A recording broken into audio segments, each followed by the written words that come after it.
দাবি কয়টা ভাই? দাবি কয়টা আপনাদের? দাবি তিনটা দাবি। কি দাবি একটু বলেন তো? জুলাই সনদ এবং জুলাই ঘোষণাপত্র। আমাদের এই দাবি, আমাদের যদি জুলাই সনদ জুলাই ঘোষণাপত্র দিয়ে দেয়, আমরা শাহবাগ থেকে আমরা চলে যাবো, আমাদের সফলতা অর্জন করে আমরা চলে যাবো ইনশাল্লাহ। তিনটা দাবি। আপনাদের দাবিতে এক একজন এক একটা বলতেছে, আপনারা আসল দাবি কোনটা?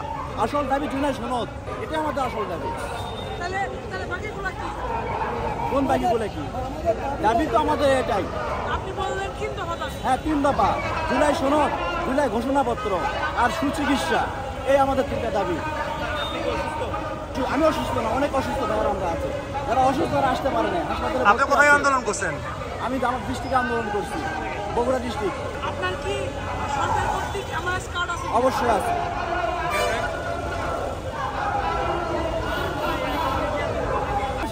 আমাদের মুখ্য দাবি, প্রধান দাবি 3টা।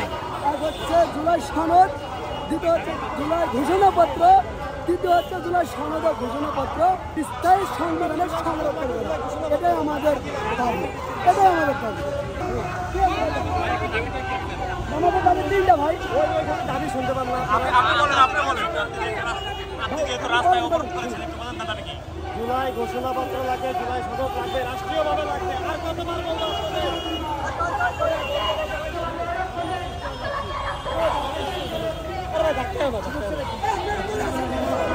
আমি একজন জুলাই যোদ্ধা।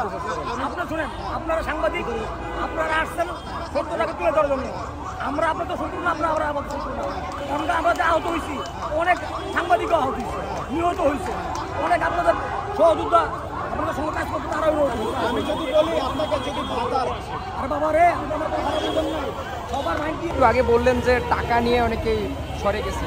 না, আপনি বলছেন যে আমাদের নেতৃত্ব যারা ছিল তাদের সাথে আসছে কিনা। আমাদের নেতৃত্ব সাথীরাতে যারা ছিল, আহ্বায়ক, যুগ্ম আহ্বায়ক, তাদের সাথে আমাদের এখন বর্তমান সম্পর্ক না। কেন কেন আসলে এটা তো এখন ভাই আমার বাসা হলে গ্রামের ভিতরে, তারা থাকে শহরের উপরে, সাতক্ষীরাতেই। তাই আমরা সকালে নাস্তা মানে নিজেরাই করছি, দুপুরে একটা রুটি, একটা কেক, একটা কলা দিচ্ছিল। কে দিছিল? কার পক্ষ থেকে? এটা আমরা জানি না। আপনারা কি কোনো রাজনৈতিক দলের হয়ে এসেছেন? না, আলহামদুলিল্লাহ আমরা কোনো রাজনৈতিক দল না। আমাদের দাবি জুলাই সনদ, জুলাই ঘোষণা। আলহামদুলিল্লাহ আমরা বাসায় চলে যাবো। সেখানে অনেকে বলতেছে যে আপনাদেরকে আসলে টাকা দিয়ে নিয়ে আসা হয়েছে, টাকা পেয়েছেন কিনা? ভাই, আমি একজন হেফখানার শিক্ষক। ও সময় আল্লাহর, যদি আমাদের কেউ একটা টাকা বিনিময় দিয়ে থাকে, আল্লাহ যেন আমার এখানেই মৃত্যুবরণ করায়, এখানেই। গণ অভ্যুত্থানে আসলে আপনারা কোথায় ছিল?